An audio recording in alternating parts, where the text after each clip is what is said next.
Pour vous inscrire à la version de test de Windows Azure, vous aurez besoin d'un numéro de carte bleue, d'un téléphone mobile et d'un navigateur. Donc tout commence sur windowsazure.com, qui est le site global, et dessus vous avez un lien vers la version d'évaluation gratuite. On va vous demander de saisir votre identifiant live afin de poursuivre. Donc voilà ici mon identifiant. Et le portail va ensuite vous présenter les offres, donc en l'occurrence l'offre d'essai gratuite. Et je tiens à vous signaler en arrivant dessus que la carte bleue que vous allez saisir ne sera pas facturée et que le numéro de téléphone sert à valider qui vous êtes. Donc voilà le chargement des offres qui se termine. Et nous allons valider. Donc vous voyez ici les différents éléments qui sont offerts. On va demander l'envoi d'un message texte au numéro de téléphone que vous avez préparé. Donc voilà, envoyez le message et vous allez voir arriver sur votre téléphone un SMS de validation.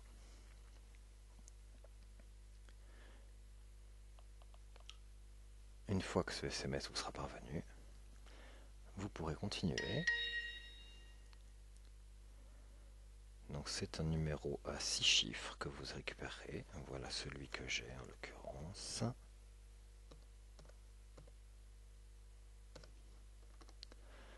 Et nous voilà prêts à continuer. Une fois cet élément saisi, nous allons pouvoir passer à l'abonnement en lui-même.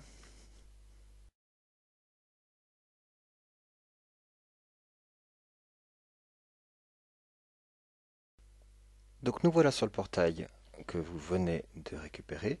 La première chose à faire, c'est de demander l'accès aux machines virtuelles si jamais elles n'apparaissent pas dans la zone de gauche. Donc pour ça, il vous suffit de vous rendre ici, dans votre compte. Et sur la partie gestion de compte, vous allez voir apparaître deux choses. D'une part, ici, toute la zone de facturation, où vous pourrez suivre vos consommés. Et d'autre part, l'accès aux fonctionnalités préliminaires, en l'occurrence les machines virtuelles. Donc vous allez demander ici l'accès aux machines virtuelles sur l'abonnement que vous venez de déclencher. Nous voilà sur le portail d'accès aux fonctionnalités de Windows Azure et nous allons du coup examiner un petit peu ce qu'il y a dans Windows Server 2012. Alors pour ce faire, vous allez demander une nouvelle machine virtuelle et nous allons simplement ici spécifier la version de système d'exploitation que nous désirons, donc Windows Server 2012, un nom pour y avoir un accès, démo Windows Server 2012, le mot de passe administrateur associé, la taille de la machine. Alors si vous voulez tester la performance sur Azure, ne prenez pas Extra Small qui a des ressources partagées avec d'autres machines, prenez au moins une Small. Et naturellement, je vais me rapprocher un petit peu de l'Europe pour avoir de meilleures performances. Voilà la création de la machine virtuelle qui est lancée et nous nous retrouvons dans quelques minutes pour explorer la suite. Notre serveur est provisionné et la première chose que je vais faire, c'est vérifier les points de connectivité entre ce serveur et les réseaux externes. Donc pour ça, je rentre dans le paramétrage du serveur et je vais jeter un œil ici au endpoint, donc les points de communication. Vous pouvez voir tout de suite qu'un point de communication a déjà été ouvert, qui permet de mapper le trafic RDP avec l'adresse publique que j'ai déjà définie et le port 64438, mais j'aurai probablement besoin également de faire un petit peu de web, et donc je vais ajouter ici un port de communication que je vais appeler HTTP et qui me permettra de mapper le port entrant 80 au port interne 80. Ce qui me permettra d'accéder à la machine en HTTP. Je ne vais pas attendre que ce point-là soit défini, je vais maintenant revenir sur mon environnement ici, et je vais me connecter à la machine que je viens de définir. Cette connexion se fait à travers le protocole RDP. Vous retrouvez ici le mot de passe que vous avez défini lorsque vous avez créé la machine. Et si tout se passe bien, nous allons prendre la machine distante directement en contrôle. Alors, il est à noter que on ne va pas pouvoir explorer toutes les fonctionnalités de Windows Server 2012 à travers Azure, puisque Azure, par exemple, utilise déjà la virtualisation. Donc vous ne pourrez pas explorer les fonctionnalités de virtualisation. De la même façon, la carte réseau mise à disposition est unique, et donc les fonctionnalités réseau ne sont pas non plus disponibles. De façon plus générale, on va dire que Azure est un bon environnement de test pour Windows Server 2012 pour en faire un serveur web, et pour le reste, eh bien, je vous incite à également télécharger Windows Server 2012 pour pouvoir découvrir l'intégralité des nouveautés qui ont été apportées au système d'exploitation. Donc vous voyez ici la première phase de lancement du serveur qui se déroule. Et donc, on va voir apparaître d'ici quelques instants la nouvelle interface d'administration de Windows Server 2012 qui est dérivée de travail qui a été fait sur Windows 8. Voilà mon serveur manager qui apparaît.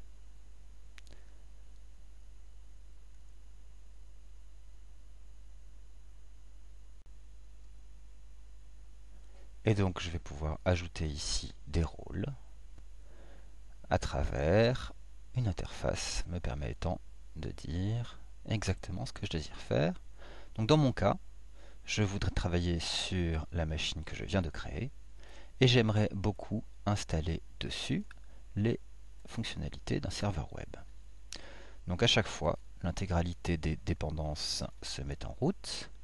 Et puis on va ici me demander si je désire effectuer d'autres tâches particulières. Je vais dire non pour l'instant.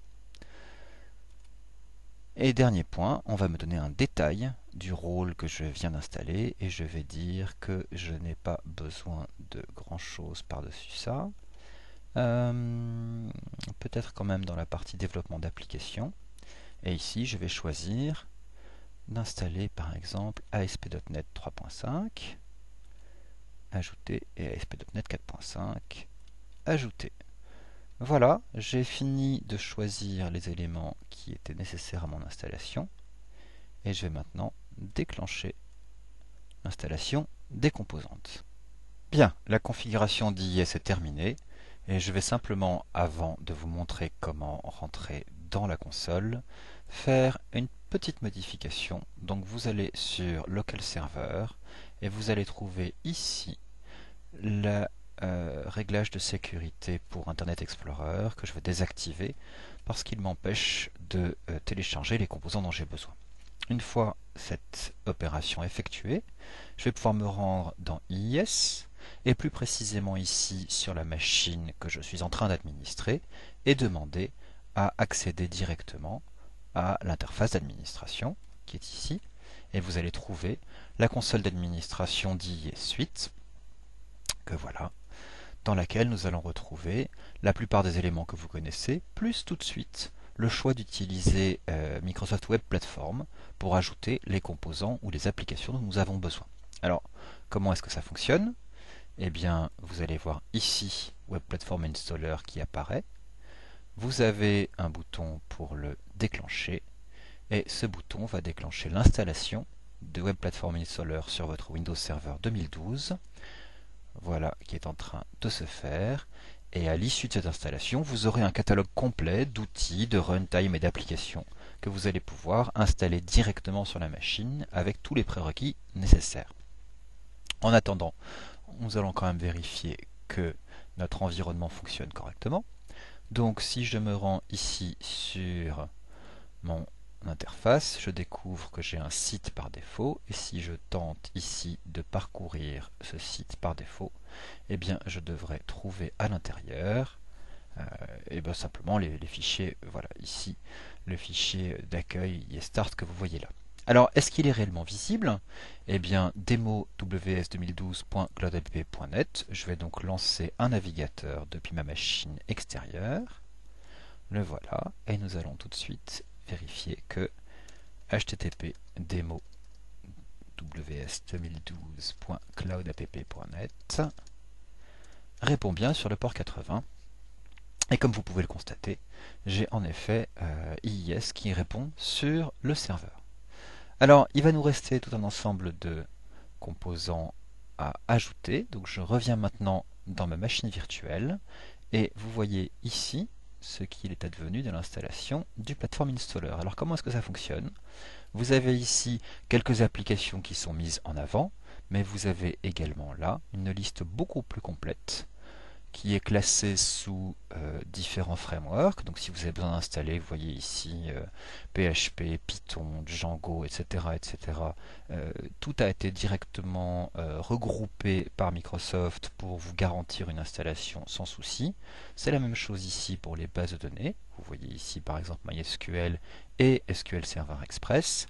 Et enfin, dans la partie serveur, eh bien, on va vous proposer tous les add-ons et plugins que vous pourriez désirer sur cette partie-là.